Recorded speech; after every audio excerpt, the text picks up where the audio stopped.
예전 이건희 회장 같은 경우는 독일에서 와이프 빼고 다 바꿔라, 강력한 카리스마로 밀었는데 카리스마가 조금 약한 느낌이 있더라고요. 그런 측면이 있지만 우리가 원래 삼성전자에서 바라는 것은 세계 최초 이런 D램 반도체 개발 기술력이랐잖아요. 그걸 다시 한번 보여준다면 강한 상승이 나올 수 있습니다.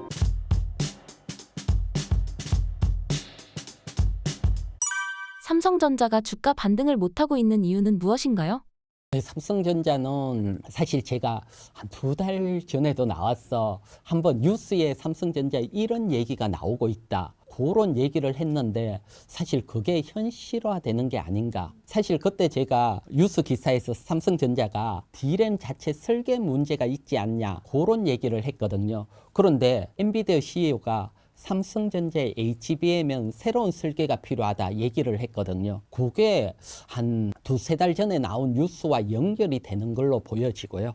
그래서 그때 나온 뉴스를 다시 한번 설명을 드릴게요. 지금 보시는 그래프는 사실 조금 어려운 용어들이 있는데 다른 게 아니고 원X, 원Y, 원Z, 이건 공정을 나타냅니다. 뭐 18mm, 17mm, 반도체는 공정이 미세해지면 미세해질수록 좋아지니까요. 그래서 쭉 미세해지는데 원의 공정을 보면 제가 빨간색으로 표시를 해놨지요. 요때 보면 사실 그 전까지는 삼성전자가 항상 세계 최초로 미세 공정을 만들어 왔습니다. 하지만 원의 공정에서는 마이크론이 세계 최초로 개발을 했습니다. 그래서 삼성전자가 좀 급한 마음에 과하게 따라갔지 않냐. 그래서 완전히 만들어지지 않는데 좀 따라가면서 여기서부터 설계 문제가 생기지 않느냐, 요런 뉴스가 나와서 여러분들에게 설명드리고, 정말 이게 문제면 HBM 넘어가는데 상당한 시간이 걸릴 거다 설명을 드렸는데, 어떻게 보면 잭슨황 얘기가 요런 부분에도 연결이 되지 않냐 보여지고요.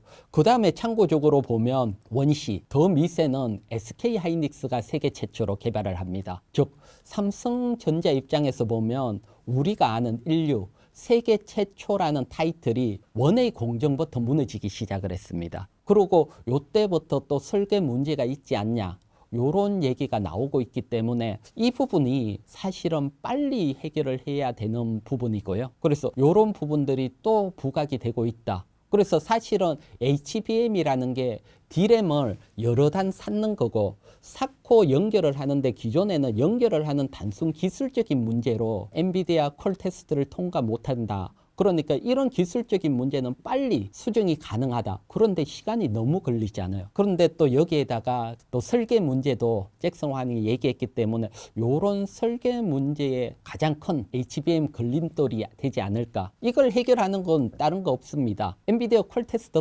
통과한다는 게 기술력으로 보여주는 거고, 한 발 더 나갔어 뭐 HBM4까지 세계 최초로 개발한다면 이런 문제는 없어지고 주가는 또 반등이 나올 건데, 지금은 요런 게 걸려 있고요. 그 다음에 또 보게 되면 삼성전자 실적 추이입니다. 보면 작년 1분기, 2분기, 3분기 실적이 계속 좋아지다가 앞에 보면 매출액 그래프가 나왔는데 계속 증가를 하다가 이번에 꺾였습니다. 4분기에. 4분기에 이렇게 꺾였다는 것은 판매를 못했다, 그것도 있는데 더 깊숙이 보면 D램 반도체 가격이 하락을 한 겁니다. 가격을 하락을 하게 되면 매출 자체가 적어지니까요. 그러면 가격 하락 원인은 다른 거 아닙니다. 중국의 창신 메모리가 D램 가격을 거의 뭐 한 절반 가격으로 밀어내고 있거든요. 그러니까 D램 가격은 하락할 수밖에 없죠.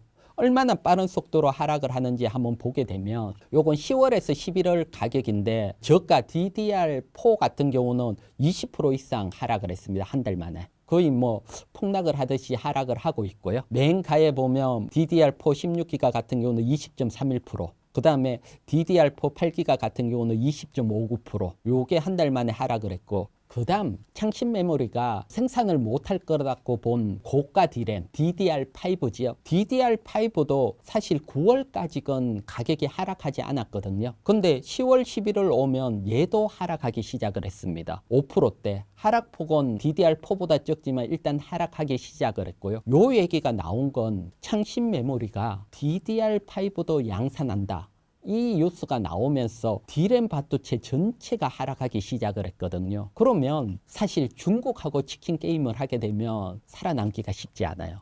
다른 업종들 다 마찬가지입니다.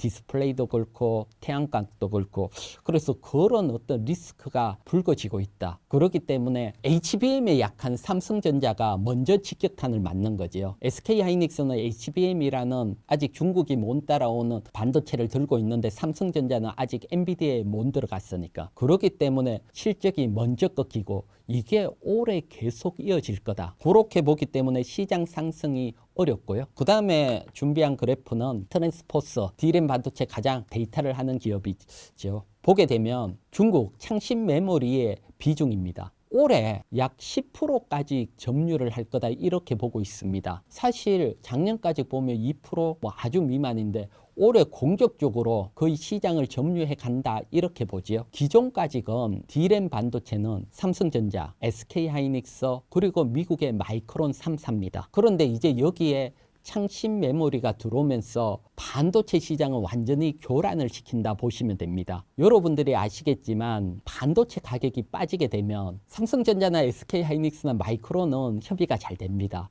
반도체 감산을 하면서 가격을 끌어올리죠. 그러면서 반도체 오랫동안 사이클을 만들어 왔습니다. 그 사이클을 보게 되면 2년 상승 반도체 가격, 2년 상승, 2년 하락 이게 20년간 이어져 왔거든요. 그런데 창신 메모리가 들어오면서 이게 깨지기 시작을 했습니다. 창신 메모리는 너가 하고 상관없다. 나는 많이 팔면 된다. 감산을 하든 말든 나는 무조건 양산을 해서 밀어내겠다. 그러니까 반도체 사이클 자체가 무너지기 시작을 했습니다. 사이클을 한번 보도록 할게요. 지금 보시는 것은 반도체 D램 그러니까 전년도에 비해서 올해 얼마나 상승을 했는지 하락을 했는지 YOY 변동률입니다. 보게 되면 그래프가 0보다 위에 있으면 반도체 상승 기간이라고 보면 되고 아래에 있으면 하락 기간이거든요. 그래서 보통 보면 상승 위에 있는 기간을 보면 2014년대 보면 22개월, 그 다음에 2018년도 보면 25개월, 그 다음에 2022년 보면 22개월. 그래서 2년 가까이 계속 유지가 됐는데 이번에는 12개월 만에 무너지기 시작을 했습니다.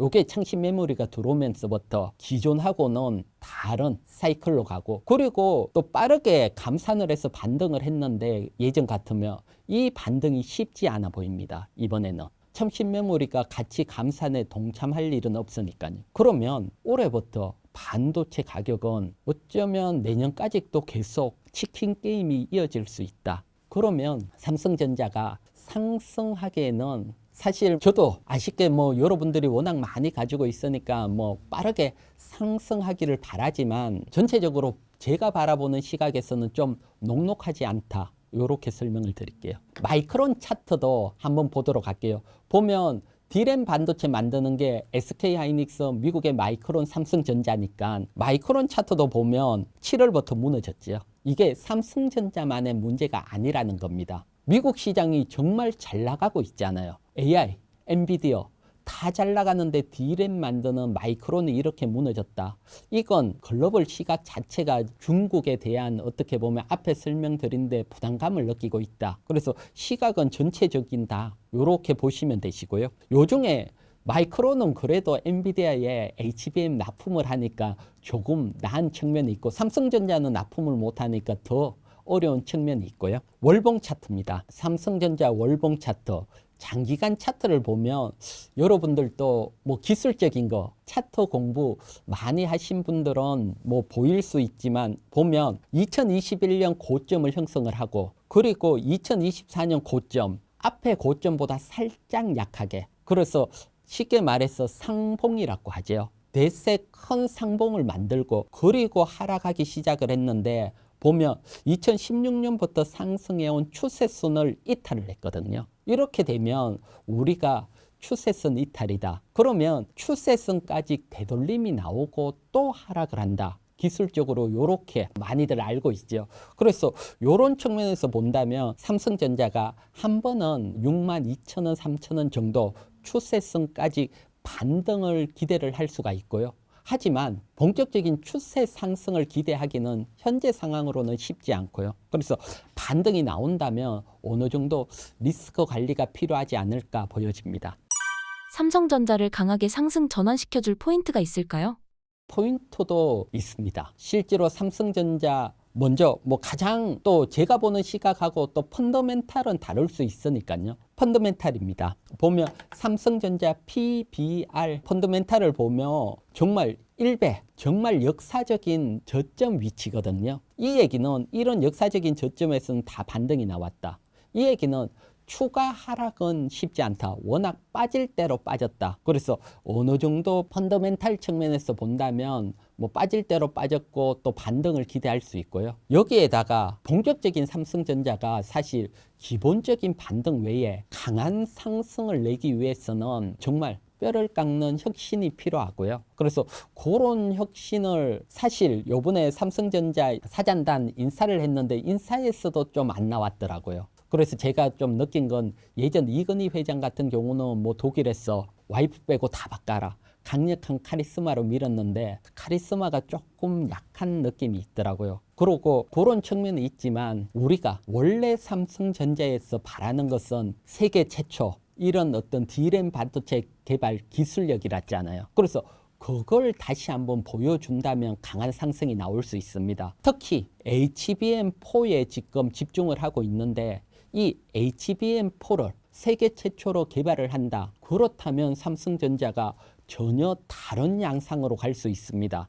이걸 개발을 하게 되면 글로벌 엔비디아 비롯해서 퀄컴이라든가 삼성전자의 물량이 들어올 수 있고요. 그러면 또 다른 지금 중국의 창신 메모리가 들어오고 있지만 HBM이라는 시장 거기서 앞서 나갈 수 있는 기회가 생기니까요. 그래서 이런 기술력이 항상 지금은 최초가 아니면 못 살아납니다. 쉽게 말해서 지금 여러분들이 HBM3E, SK하이닉스가 엔비디아에 전략 납품을 하고 있잖아요. 그 다음 두 번째는 마이크론도 납품을 하고 있고 요번에 삼성전자가 콜테스트 통과됐다. 그렇지만 납품 비중을 많이 받기는 어렵습니다. 사실 기업 입장에서 보면 안정적으로 잘 만들고 문제가 없는데 물량을 계속 주지 새로운데 리스크를 안고 한 번에 물량을 주기는 어렵거든요. 그렇기 때문에 먼저 개발을 하는 게 중요하거든요. 그래서 HBM4를 세계 최초로 개발한다.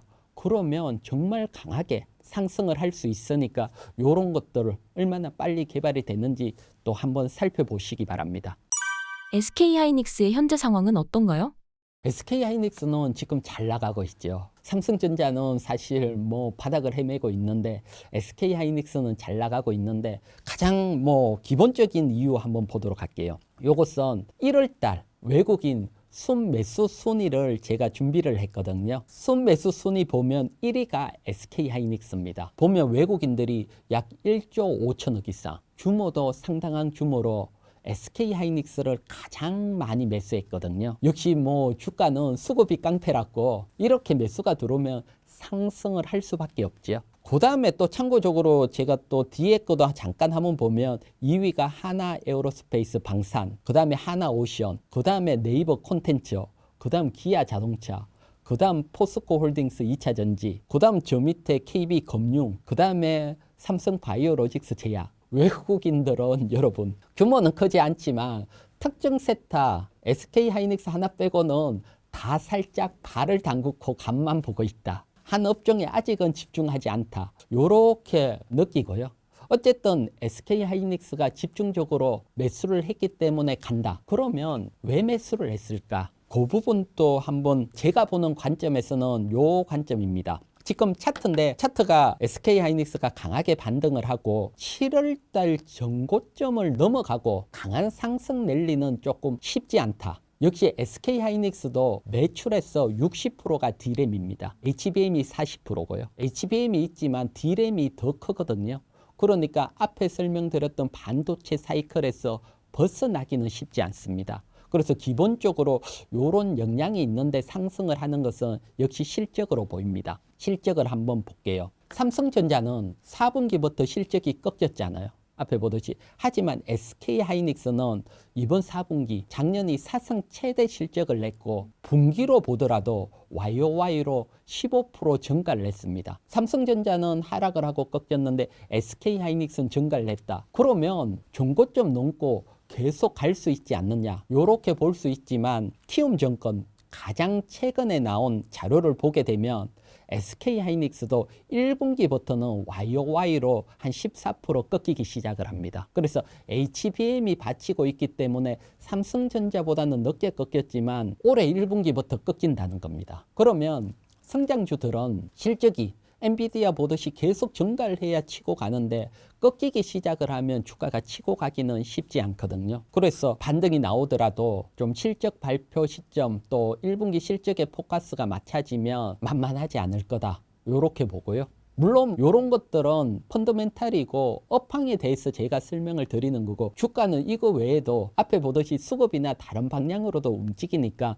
또 외국인이 계속 매수가 들어오면 다른 시각으로도 바뀔 수 있으니까 여러분들은 뭐 수급, 그 다음에 또 뭐 업황 다양하게 한번 보시고 대응을 해보시기 바랍니다.